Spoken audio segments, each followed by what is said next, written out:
Today I want to talk about how to turn off that sound your GoPro makes every time you wake it up or you start recording.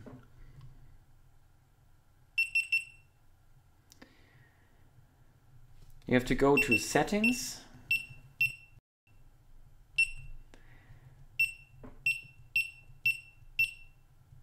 Setup,